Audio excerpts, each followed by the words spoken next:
चलिए दोस्तों बात करते हैं सीखो नई क्वेश्चन के बारे में। इस क्वेश्चन में एग्जामिनर ने कहा है ए और बी 1 किलोमीटर की दौड़ दौड़ते हैं और ए 25 सेकंड से जीत जाता है। ए और सी 1 किलोमीटर की दौड़ दौड़ते हैं और ए 275 मीटर से जीत जाता है। जब बी सी समान दूरी दौड़ते हैं तो बी 30 सेकंड से जीत जाता है। ए द्वारा 1 किलोमीटर दौड़ने में लिया गया समय क्या है, ये एग्जामिनर मुझसे पूछ रहा है।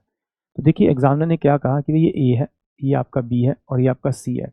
उसने कहा है कि भाई ए जो है वो x सेकंड लेता है पूरी दौड़ को ख़त्म करने में, और वो क्या करता है, बी जो है उससे 25 सेकंड से हार जाता है। इसका मतलब अगर बी पूरी दौड़ करना चाहेगा तो उसे x प्लस का 25 सेकंड ज़्यादा लगेंगे, और सी जो है वो बी से 30 सेकंड से हारता है।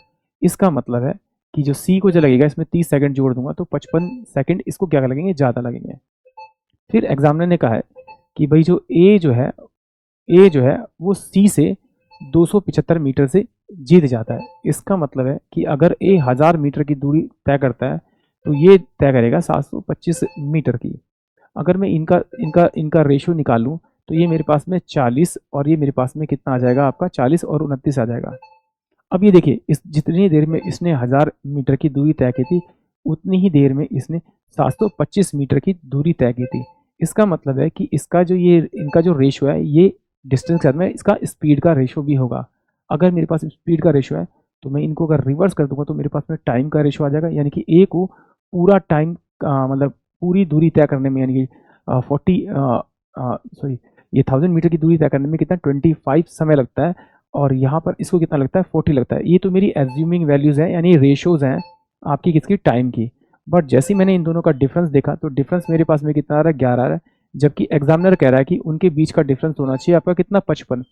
इन दोनों के बीच का डिफरेंस निकालो तो 55 सेकंड का डिफरेंस है। इसे किससे मल्टीप्लाई करना पड़ेगा, 5 से। जिससे इससे मल्टीप्लाई करो उसी से आप इसे मल्टीप्लाई कर दीजिए, यानी 29 इंटू में 5, ये मेरे पास में इतने सेकंड में वो क्या करेगा, ए जो है पूरी दूरी को कवर कर लेगा। तो इसे मिनट बनाने के लिए 60 से डिवाइड कर देंगे, ये 12 पे जाएगा। तो 29 बटे में कितना आ जाएगा आपका 12।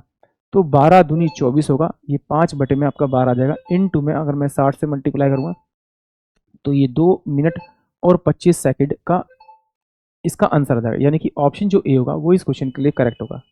अगर इस तरह से नहीं करना चाहते तो फिर आ जाइए इस तरह से करते हैं। देखिए एग्जामिनर ने मुझे क्या दे रखा है, उसने कहा कि भाई जो ए जो है वो यहाँ पहुँच जाता है एक फिक्स टाइम में, और बी जो है उससे 25 सेकंड से हारता है। इसका मतलब बी इससे 25 सेकंड दूर होगा दौड़ में। और फिर कह रहा है कि जो सी जो है इससे कितना है आपका 30 मीटर दूर है, किससे, बी से। ये बी है तो सी है, तो कितना होगा आपका ये आपका 30 मीटर दूर होगा। तो इसका मतलब है ए जो है और सी जो है ए से कितने सेकंड से हारा, 55 सेकंड से हारा। बट एग्जामिनर ने मुझे दे रखा है आपका टाइम का रेशियो, यानी ए और बी का डिस्टेंस कितना दे रखा था, पहले इसका 1000 दे रखा था आपका 1000 इसका कितना दे रखा था आपका 725 दे रखा था। सोल्व करेंगे तो कितना आएगा इनका, आपका ये आएगा आपका 40 और ये आएगा कितना आपका 29। दोनों का क्रॉस मल्टीप्लाई करेंगे तो ये मेरे पास में 29 आ जाएगा, और ये मेरे पास में कितना आ जाएगा आपका, ये आ जाएगा आपका आपका 40 आ जाएगा, 40 आएगा। दोनों के टाइम का डिफरेंस दे रखा है, यहाँ पे मैंने दोनों टाइम का डिफरेंस निकाला। डिफरेंस कितना है मेरे पास में 11, बट डिफरेंस कितना है आपका 55। ये मैंने देखा किससे मल्टीप्लाई, 5 से मल्टीप्लाई किया तो 5 से मल्टीप्लाई कर दीजिए। तो ये 29 इंटू में 5 बटे में अगर 60 से डिवाइड करेंगे तो मिनट में चेंज हो जाएगा ये आपका।